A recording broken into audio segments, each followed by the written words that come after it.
Então pessoal, finalizando aí o procedimento, né, a realização da audiência de instrução e julgamento, o modo como ela ocorre, né, cumpre-nos falar agora do julgamento propriamente dito.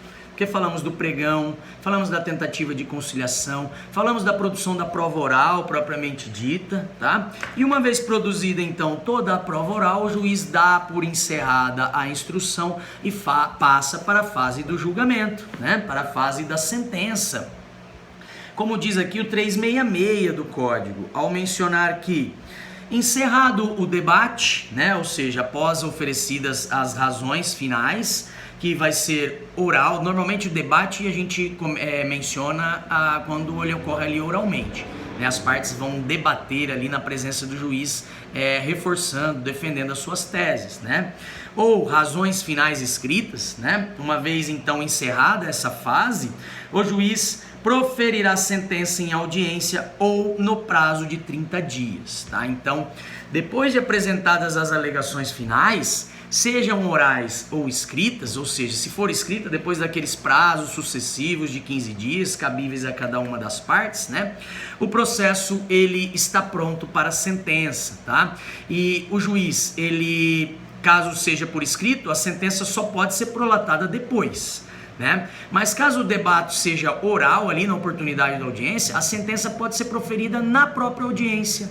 Tá? Então, o juiz ele vai poder julgar na própria audiência se os debates foram orais, já foi dada a oportunidade de debate oral para as partes, né? Tem em oportunidades que as partes elas não fazem as alegações finais novamente, elas simplesmente se reportam ao que já está no processo. E tem juiz que costuma falar isso: doutor, alegações finais, o senhor vai se reportar à petição inicial, né, para o réu? Doutor, o senhor vai se reportar à contestação, para que as partes não venham a falar novamente pelo prazo de 20 minutos. Tá? Então, se a parte não quiser fazer sustentação oral, debates orais, né, participar ali da apresentação de memoriais finais orais, ela pode simplesmente se reportar ao que já está nos autos, tá? Então, se reportar ao que está na contestação, o pedido novamente de improcedência. O autor se reportar ao que está na inicial, né? Simplesmente dizendo lá que as provas produzidas comprovaram os direitos expostos na inicial e pedem, portanto, a procedência ao juiz, tá? Então, uma vez havendo debates orais, é possível, ou não havendo, porque as partes tiveram oportunidade, mas abriram mão, se reportaram ali ao que já consta do processo, o juiz ele vai prolatar a sentença. Ela pode ser dada na oportunidade da audiência. Se for dada na oportunidade da audiência, as partes têm que ficar atentas porque elas já saem intimadas da sentença. Então, no dia útil seguinte, começa a correr o prazo de recurso. Tá? Seja apelação, seja embargos de declaração com relação a essa sentença, o prazo começa a correr do dia útil seguinte à audiência, porque no dia da audiência a parte foi intimada. E nós sabemos que a data da intimação nós não contamos, o dia exaquó nós não contamos. Tá? Então, fiquem atentos, porque não vai sair uma nova intimação publicada na imprensa oficial e aí o prazo de recurso começa a correr. Não, se foi intimada na audiência, a parte está intimada. O prazo começa a correr no dia útil seguinte. Tá? Se o juiz não proferir a sentença na audiência, o que diz o código é que ele então pede para que os autos sigam conclusos, né, para que ele possa prolatar essa sentença no prazo de 30 dias. Lembrando que o prazo do juiz ele é impróprio. Tá? Então, se ele não prolatar essa sentença em 30 dias, ele não sofre nenhuma pena, né, nenhum processo administrativo, não irá responder pela perda desse prazo, né? Então, normalmente há uma justificativa para isso, normalmente é excesso de trabalho, né? E ele não consegue então prolatar a sentença em 30 dias, tá? Mas normalmente é nesse prazo, ele busca sempre, se possível, nesse prazo, prolatar a sentença no processo, tá? Uma vez prolatada a sentença, depois, né, depois que as partes então... Depois de encerrada a audiência, as partes elas devem ser intimadas, então, com relação à sentença, e aí essa intimação é feita pela imprensa oficial, tá? Vai publicar lá no nome dos seus advogados, né? No nome dos seus procuradores, começando a partir dali a correr o prazo de recurso, tá? Quando nós falamos de prazo de recurso, e de audiência de instrução e julgamento, nós temos que destacar que a audiência de instrução e julgamento, ela é um ato complexo. Tá? Nesse ato, o juiz resolve várias questões, ele toma várias decisões, ele profere várias decisões interlocutórias resolvendo essas questões. Tá? Por exemplo, uma contradita testemunha. Tá? A parte alega lá que aquela testemunha que vai ser ouvida pelo adversário é suspeita. Tá, o juiz tem que decidir se ele acata a contradita, dispensa a testemunha, se ele não acata a contradita, ouve ela como testemunha sob juramento, se ele acata a contradita e ao invés de dispensar ele ouve a testemunha apenas como informante, sem prestar o juramento de dizer a verdade, né, sem as advertências nos termos da lei. Tá? Então é um tipo de decisão que o juiz toma na hora da audiência. Tá?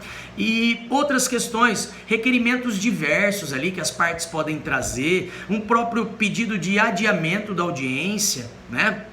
A parte pode apresentar, né, em razão da ausência da própria parte que não pôde vir ali, né, em razão da ausência de alguma testemunha, então pedindo para que essa audiência seja adiada para uma outra oportunidade, para que as testemunhas possam ser ouvidas, né, uma vez que pode surgir uma questão de força maior, de caso fortuito, e um fato necessário, portanto, né, que levaria ao adiamento da audiência, e isso o juiz resolve na oportunidade da audiência. Se ele vai adiar ou não é uma decisão interlocutória, tá, que ele vai tomar ali naquele momento.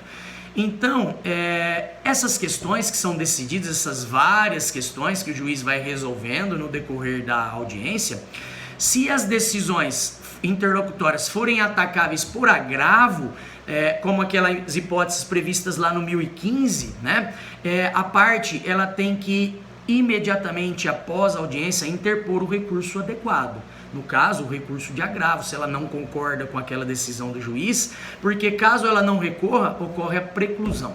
Não adianta pôr na contestação, atacar, nas alegações finais, no recurso de apelação depois, né, querer atacar uma decisão que seria atacável por agravo, tá, que constou da sentença do juiz, né, mas que seriam atacáveis, é uma decisão interlocutória atacável por agravo, tá, porque o código diz lá no 1015, né, vamos ao 1015, para ver, mas por exemplo, uma revogação de gratuidade de justiça, que o juiz poderia revogar essa gratuidade na oportunidade da IJ. A gratuidade de justiça é matéria recorrível por agravo de instrumento, então não adianta querer trazer esse recurso na apelação. A parte terá que apresentar agravo de instrumento e apelação se ela pretende atacar uma decisão interlocutória atacável por agravo, né? Porque o 1015 diz: caberá agravo de instrumento contra decisões interlocutórias que versarem sobre, diz aqui, por exemplo, desconsideração de personalidade jurídica, tá? Quando o juiz resolve desconsiderar a personalidade jurídica de uma parte que é pessoa jurídica e vai em cima dos sócios, das pessoas físicas, tá? Se o juiz determinar nessa audiência de instrução e julgamento, ele acolher um pedido de revogação da gratuidade, tá? Se ele rejeitar o pedido de gratuidade nesta oportunidade, tá? Se o juiz ali naquele momento resolve então redistribuir o ônus da prova na forma do 373, parágrafo 1º, tá? Então, se isso é tomado naquela oportunidade, na oportunidade da audiência, embora não seja o ideal, porque as partes, como nós vimos, elas têm que ter tempo suficiente, caso o juiz inverta o ônus, né? Tempo suficiente para produzir a prova, né? Mas se fosse uma prova apenas documental e as partes estivessem ali de posse daqueles documentos, o juiz decidindo pela inversão, né, dando oportunidade para que a parte produza a prova, se a parte não concordar com essa decisão de inversão, ela terá que entrar com agravo de instrumento, porque esse é o recurso apropriado para atacar esse tipo de decisão interlocutória, tá? Então, uma vez o juiz tomando, como a IJ é um ato complexo e ele decide várias coisas ali, várias questões ao mesmo tempo, na oportunidade, durante a audiência, a parte tem que ficar atento. Se aquelas decisões proferidas por ele, né, forem atacáveis por agravo, a parte deverá entrar com um agravo para poder manifestar a sua irresignação. Caso contrário, se ela não for atacável por agravo, né, não se encontra aqui, como por exemplo essa decisão a respeito da contradita, por exemplo um pedido de adiamento não está no rol do 1015, não se encontra nas hipóteses previstas no CPC, então decisões como essa, como por exemplo uma contradita que não foi acatada pelo juiz, a parte trará isso lá no seu recurso de apelação, né, trazendo lá em forma de preliminar de apelação, ou no caso das contrarrazões, né, se for o recorrido, o apelado, ele trará essa preliminar nas suas contrarrazões de apelação, tá? Então devemos ficar atento, né, para que o recurso o recurso a ser interposto, ele tem que se enquadrar exatamente na hipótese legal. Ah, ele tem que ter a previsão, então, de que é o recurso apropriado. Esse é o requisito da regularidade recursal, regularidade formal, né, pessoal? Que aquela decisão interlocutória tem que ser objeto de resignação, né, de recurso, através do meio adequado de recurso previsto em lei. Tá? Então, essa é uma questão que a gente destaca aqui neste vídeo. Tá?